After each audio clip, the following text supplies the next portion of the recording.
এবছর বোরো বীজতলার ফলন নিয়ে খুশি খুলনার প্রান্তিক কৃষক। মৌসুমের শেষ দিকে তীব্র শীতে সামান্য ফলন কম হলেও সর্বোপরি বোরো বীজতলা নিয়ে খুশি তারা।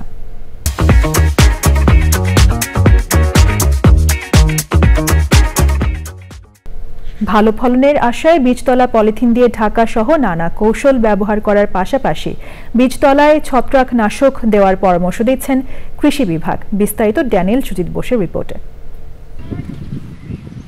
খুলনায় এবার বোরো বীজতলায় আশানুরূপ ফলন হয়েছে।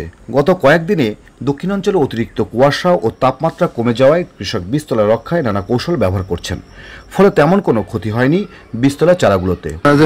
আমি 5 কেজি কিনেছিলাম, তাতে ফেলাইছি, সে ভাত খুব ভালো হয়েছে। পরবর্তীতে আর যে 4 কেজি ফেলাইছি সেটাও ভালো হয়েছে। বীজ ফেলাইছি 8 কেজি, বিঘায় 2 কেজি। সে থাকলে থাকবে, না থাকলে না থাকবে।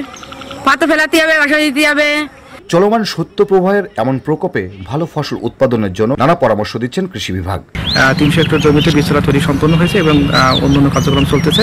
ইতিমধ্যে কৃষকরা সমস্ত প্রস্তুতি সম্পন্ন করছে। আশা করা যায় আগামী সপ্তাহ থেকেই কৃষকরা ধান রোপণ শুরু করতে পারবে। কৃষি বিভাগের তথ্য মতে এবছর জেলায় 3370 হেক্টর জমিতে বোরো বীজতলা তৈরির লক্ষ্যমাত্রা ছিল, যা 86% অর্জিত হয়েছে। এক্ষেত্রে আমরা শীতের অতিরিক্ত শৈত্য থেকে রক্ষার জন্য কৃষকদের পরামর্শ দিচ্ছি। যেমন অতিরিক্ত শীত হলে পলিথিন দিয়ে ঢেকে রাখার পরামর্শ দিচ্ছি রাতের বেলায়। তারপরে আমরা বিকেল বেলায় পানি রাখার জন্য পরামর্শ দিচ্ছি এবং সকালে পানিটা বের করে দিয়ে আবার বিকেল বেলায় আবার নতুন পানি দেওয়ার পরামর্শ দিচ্ছি। আবহাওয়া অনুকূলে থাকলে কৃষক এবার লাভবান হবেন বলছেন কৃষি সংশ্লিষ্টরা। Daniel Sujit Bose, channel I, Khulna.